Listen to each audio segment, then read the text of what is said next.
வணக்கம் நண்பர்களே. நம்ம சமையல பயன்படுத்தக்கூடிய ஒரு சாதாரண பொருள் தான் எலுமிச்சை. ஆனா இந்த சின்ன எலுமிச்சைக்குள்ள மறைந்திருக்கக்கூடிய மருத்துவ சக்தியை பற்றி பலருக்கும் தெரியாது. நம்ம தினமும் ஒரு டம்ளர் எலுமிச்சை ஜூஸ் குடிச்சா உடல்ல என்னென்ன மாற்றங்கள் நடக்கும் தெரியுமா? நோய் எதிர்ப்பு சக்தி அதிகரிக்கும், செரிமானம் மேம்படும், உடல் எடை குறைய உதவும், தோல் பளபளப்பாகும், உடல்ல இருக்கக்கூடிய நச்சுக்கள் வெளியேறும். ஆனா எல்லாருமே எலுமிச்சை ஜூஸ் குடிக்கலாமா? எப்ப குடிக்க வேண்டும்? எவ்வளவு குடிக்க வேண்டும்? யாரெல்லாம் குடிக்க கூடாது? அப்படிங்கிற முழுமையான தகவலை இந்த ஒரு வீடியோல நம்ம பார்க்க போறோம். வீடியோவை முழுமையா பாருங்க. உங்களுடைய வாழ்க்கையை மாற்றக்கூடிய ஒரு வீடியோவாக இருக்கலாம். உங்களுடைய ஆரோக்கியத்திற்கு முக்கியமான ஒரு வீடியோவாக இருக்கலாம். ஸோ உங்கள் ஆரோக்கியம் உங்கள் கையில்தான். எலுமிச்சையில் இருக்கக்கூடிய சத்துக்கள் என்னன்னா, 100 கிராம் எலுமிச்சையில் பொதுவாக இருக்கக்கூடிய சத்துக்கள் vitamin C, vitamin B6, potassium, calcium, magnesium, folate, anti accident, citric acid, flavonoids. இந்த சத்துக்கள் தான் எலுமிச்சையை ஒரு இயற்கையான மருந்தாக மாற்றியிருக்கிறது. இந்த எலுமிச்சையை எடுக்க எடுக்க நம்ம உடல்ல ஏற்படக்கூடிய மாற்றங்களை பார்க்கலாம். அதிசயம் ஒன்று, நோய் எதிர்ப்பு சக்தியை அதிகரிக்கும். எலுமிச்சையில் அதிக அளவில் விட்டமின் சி இருக்குது. விட்டமின் சி வெள்ளை இரத்த அணுக்களை வலுப்படுத்துகிறது, வைரஸ் தொற்றுகளை எதிர்க்கிறதுக்கு உதவுகிறது, சளி, இருமல், காய்ச்சல் வரதை குறைக்கிறதுக்கு உதவுது. தினமும் எலுமிச்சை ஜூஸ் குடிப்பவர்களுக்கு பொதுவாக நோய் எதிர்ப்பு திறன் அதிகமாகவே இருக்கும். இதனால அடிக்கடி சளி, இருமல், காய்ச்சல்லாம் அவங்களுக்கு வரவே செய்யாது. இரண்டாவது அதிசயம், உடல்ல டீடாக்ஸ் செய்யறதுக்கு எலுமிச்சை ஜூஸ் பயன்படுது. உடல்ல தினமும் பல நச்சு பொருட்கள் சேர்கிறது. காரணம், ஜங்க் ஃபுட், மாசுபட்ட காற்று, ரசாயனம் கலந்த உணவுகள், மன அழுத்தம். இதன் காரணமாக நம்ம உடல்ல நச்சு பொருட்கள் நிறையவே சேருது. எலுமிச்சையில் இருக்கக்கூடிய ஆன்டி ஆக்சிடென்ட்டுகள் இந்த நச்சுக்களை வெளியேற்றத்துக்கு பயன்படுது. இதனால உடல் புத்துணர்ச்சி பெறும், உடல் சோர்வு குறையும். அடுத்து மூன்றாவது அதிசயம், செரிமானத்தை மேம்படுத்துறதுக்கு லெமன் ஜூஸ் பயன்படுது. காலையில வெறும் வயிற்றுல வெதுவெதுப்பான தண்ணீர்ல எலுமிச்சையை சேர்த்து குடிக்கிறது வயிற்றுல செரிமான சாறுகள் சுரப்பிகளை தூண்டுறதுக்கு இது உதவியா இருக்கும். இதனால உணவு எளிதாகவே ஜீரணமாகும், வயிறு உப்பசம் குறைய ஆரம்பிக்கும். அடுத்து நான்காவது அதிசயம், மலச்சிக்கலை குறைக்கிறதுக்கு பயன்படுது. பலரும் தினமும் மலச்சிக்கலால் அவதிப்பட்டுட்டு இருக்கிறாங்க. ஆனால் எலுமிச்சை ஜூஸை குடிக்கும்போது குடலுடைய இயக்கம் தூண்டப்படும், கழிவுகளை வெளியேற்றதுக்கு இது உதவுது. இதனால காலையில் இயல்பான நிலையில் மலத்தை வெளியில் ஏற்றுறதுக்கு இது பயனுள்ளதாக இருக்கும். அதுவும் முக்கியமாக வயதானவர்களுக்கு இந்த பிரச்சனை அதிகமாகவே இருக்கும். எதை சாப்பிட்டாலும் செரிக்காது, மலச்சிக்கலால் அவதிப்பட்டுட்டே இருப்பாங்க. ஆனா அவங்க காலையில வெறும் வயிற்றுல இந்த லெமன் ஜூஸை குடிக்க குடிக்க மலச்சிக்கல் பிரச்சனை சரியாக்கப்படும். அடுத்து ஐந்தாவது அதிசயம், உடல் எடையை குறைக்கிறதுக்கு உதவுது. எலுமிச்சை மட்டும் குடித்தால் உடல் எடை குறையாதுங்க, அதை ஞாபகத்துல வச்சுக்கிறோங்க.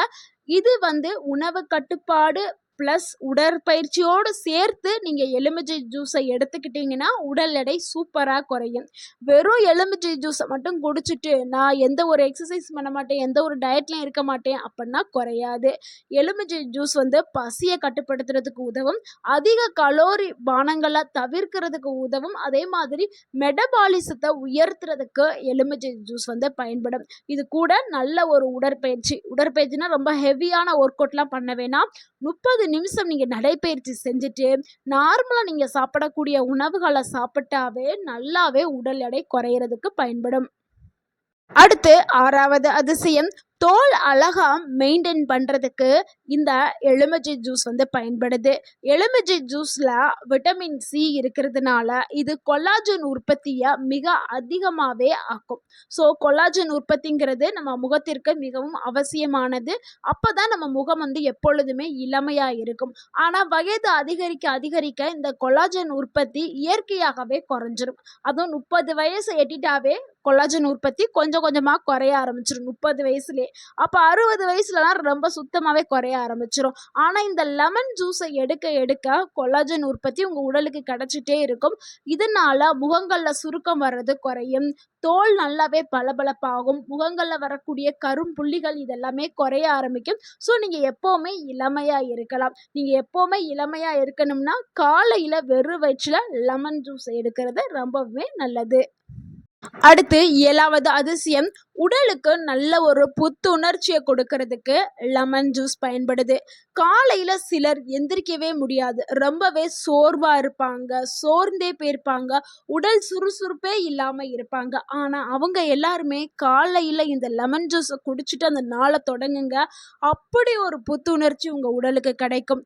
உடல் சோர்வு குறையும், உடல் சுறுசுறுப்பாக இருக்கும், மனம் நல்ல உற்சாகமாக இருக்கும். ஸோ உங்க ஒரு நாளைக்கு தேவையான எனர்ஜி கிடைச்சு உங்களுடைய எல்லா வேலைகளுமே நீங்க சூப்பரா செஞ்சிருவீங்க. அந்த அளவுக்கு உடலுக்கு நல்ல ஒரு புத்துணர்ச்சியையும் எனர்ஜியும் கொடுக்கக்கூடியது இந்த லெமன் ஜூஸ். 8வது அதிசயம், இதயத்தை ஆரோக்கியமா பாதுகாக்கிறதுக்கு இந்த லெமன் ஜூஸ் பயன்படுது. எலுமிச்சையில பொட்டாசியம் மற்றும் ஃப்ளேவனாய்ட்ஸ் இருக்குது. இது ரெண்டுமே இதயத்தை ஆரோக்கியமா வச்சுக்கிறதுக்கு உதவக்கூடியது. இதனால ரத்த ஓட்டம் அதிகப்படுத்தப்படும். ரத்த அழுத்தம் கட்டுப்பாட்டுல இருக்கிறதுக்கு இது பயன்படுது. 9வது அதிசயம், சிறுநீரக கற்கள் உருவாகும் அபாயத்தை குறைக்கிறதுக்கு இந்த லெமன் ஜூஸ் பயன்படுது. எலுமிச்சையில் இருக்கக்கூடிய சிட்ரிக் ஆசிட் சில வகையான சிறுநீரக கற்கள் உருவாகிறதான அந்த வாய்ப்பை குறைக்கிறதுக்கு பயன்படுது. அதனால எப்பொழுதுமே இந்த லெமன் ஜூஸை எடுக்கிறது நல்லது. இது கூடவே போதுமான தண்ணீரையும் நீங்க ஒரு நாளைக்கு தேவையான 3 லிட்டர் தண்ணி, 2லிருந்து 3 லிட்டர் தண்ணி நீங்க எடுத்துக்கிட்டு வந்தீங்கன்னா அந்த சிறுநீரக உருவாகும் அபாயம் குறைக்கப்படும். முக்கியமா வயதானவர்கள், 60 வயதை கடந்தவர்களுக்கு இந்த ஒரு பிரச்சனை அதிகமாவே வரும்.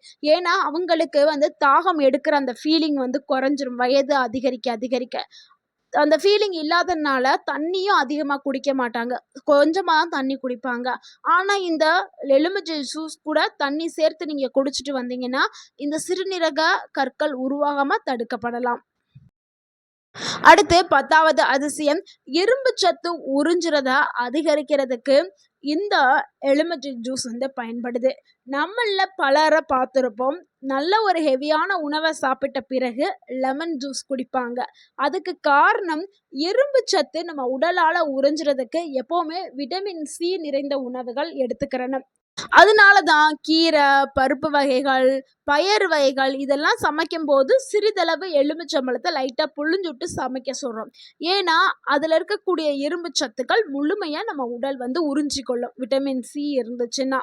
அதனால எப்போவுமே ஏதாவது நம்ம பயறு வகைகளோ கீரைகளோ ஏதாவது ஒரு உணவு நம்ம சாப்பிட்டதுக்கு அப்புறம் லெமன் ஜூஸ் குடிக்கிறது ரொம்பவே நல்லது. லெமன் ஜூஸ் குடிக்கிறதுக்கான சிறந்த நேரம் என்னன்னா காலையில் குடிக்கிறதாங்க சிறந்த நேரம். காலையில் வெறும் வயிற்றுல வெதுவெதுப்பான தண்ணீரோடு கலந்து குடிக்கிறதா ரொம்பவே நல்லது. அதுக்கப்புறம் உணவுக்கு பிறகு இது செரிமானத்திற்கு உதவக்கூடியது. உணவுக்கு அப்புறம் சாப்பிட்டா வேகமாகவே உணவு செரிச்சு நல்ல ஒரு டைஜஷன் ஆகிரும். ஸோ இப்படி தான் நம்ம எடுத்துக்கிறணும். இந்த லெமன் ஜூஸை எப்படி தயாரித்து குடிக்கிறதுனா, அதாவது சரியான முறைகளை பார்த்துடலாம். ஒரு எலுமிச்சம்பழத்தை எடுத்துட்டு அதில் அரை எலுமிச்சம்பழத்தை மட்டும் நீங்கள் பயன்படுத்தணும். ஒரு கிளாஸ் வெதுவெதுப்பான தண்ணீரில் அரை எலுமிச்சம்பழத்தை புழிஞ்சு விட்டுட்டு நம்ம குடிக்கலாம். அதில் சிறிதளவு உப்பு சேர்த்து குடிக்கலாம். சுகர் வேணாம், சீனி தவிர்க்கிறது ரொம்பவே நல்லது. ஸோ இப்படி தான் நீங்கள் குடிக்கணும். இது கூட புதினா இல்லை இனிப்பு வேணும்னா நீங்கள் தேன் கலந்து குடிங்க. ஜீனிக்கு பதிலாக தேன். இல்லை எனக்கு இனிப்பு வேணாம் அப்படின்னா லைட்டாக சால்ட் கலந்து குடிங்க, நல்லாவே இருக்கும். ஸோ இதுதான் சரியான முறைகள். நிறைய பேர் என்ன பண்ணுறாங்கன்னா ஜீனி கலந்து குடிக்கிறாங்க, அது ரொம்பவுமே தவறு. யாரெல்லாம் இந்த ஜூஸ் எடுக்கும்போது ரொம்ப கவனமாக இருக்கணும்னா, வயிற்றில் புண்ணு இருக்கிறவங்க ரொம்ப கவனமாக இருக்கணும். ஏன்னா இதில் அதிக அளவில் அமிலத்தன்மை இருக்குது. ஸோ இதனால் வயிற்றில் எரிச்சல் ஏற்படும். அடுத்து ஆசிட் ரெஃப்ளெக்ஷன் இருக்கிறவங்க, ஸோ அவங்களும் தவிர்க்கிறது ரொம்பவே நல்லது. இந்த லெமன் ஜூஸ் எப்படி பாதுகாப்பாக குடிக்கணும்னா நீங்கள் ஸ்ட்ரா வச்சு குடிக்கிறதா ரொம்பவே நல்லது. ஏன்னா பற்களில் போய் பட அது பற்களுடைய எனாமலுக்கு பாதிப்பை ஏற்படுத்தும். ஸோ டெய்லி நீங்கள் தினமும் குடிக்கிறீங்கன்னா ஸ்ட்ரா வச்சு குடிங்க, பல்லில் படாமல் குடிக்கிறதா ரொம்பவே. ஒரு நாளைக்கு எவ்வளவு குடிக்கலாம்னா, ஒரு நாளைக்கு பொதுவாக நம்ம அரை எலுமிச்சம்பழம் இல்லைன்னா ஒரு எலுமிச்சம்பழத்தை வந்து பயன்படுத்தலாம். ஒரு கிளாஸ் வந்து எடுத்துக்கிறது ரொம்ப நல்லது. அதிகமாக எடுக்க வேண்டாம். எல்லா உணவுகள் போல தான், அளவுக்கு மீறினால் அமிர்தமாயிருந்தாலும் நஞ்சு. அளவோட எடுத்துக்கிட்டா அது மருந்து. ஸோ அளவோட பயன்படுத்துங்கள், ஆரோக்கியமா இருங்க. எலுமிச்சை ஜூஸை நீங்க தொடர்ந்து 30 நாட்கள் நீங்க எடுத்துக்கிட்டீங்கன்னா என்ன நடக்கும்னா, செரிமானம் வந்து நல்லாவே மேம்படும், புத்துணர்ச்சி அதிகரிக்கும், தண்ணீர் குடிக்கும் பழக்கமும் உங்களுக்கு அதிகமாகும், தோல் ஆரோக்கியம் மேம்படும். ஆனால் ஒவ்வொருத்தவங்களுக்கும் ஒவ்வொரு மாதிரி வேறுபடும். ஸோ ஒவ்வொருத்தவங்கள உடல்நிலையும் ஒவ்வொரு மாதிரி இல்லை. ஸோ ஒவ்வொருத்தவங்களுக்கும் ஒவ்வொரு மாதிரி இருக்கும். நீங்கள் ட்ரை பண்ணி பாருங்கள். நீங்கள் யாராவது இந்த ஜூஸை எடுத்துகிட்டு இருந்தீங்கன்னா உங்களுடைய கருத்தை மறக்காமல் கமெண்டில் பகிருங்க. இந்த தகவல் உங்களுக்கு பயனுள்ளதாக இருந்திருந்தா இந்த வீடியோக்கு ஒரு லைக் பண்ணுங்கள். இந்த வீடியோவை உங்களுடைய ஃப்ரெண்ட்ஸ் அண்ட் ஃபேமிலிக்கு ஷேர் பண்ணுங்கள். மறக்காமல் நம்ம சேனலை சப்ஸ்கிரைப் பண்ணுங்கள், சப்போர்ட் பண்ணுங்கள், கமெண்ட் பண்ணுங்கள். தேங்க்யூ ஃபார் வாட்சிங் அண்ட் வாழ்க வளமுடன். உங்கள் ஆரோக்கியம் உங்கள் கையில்தான். நன்றி, வணக்கம்.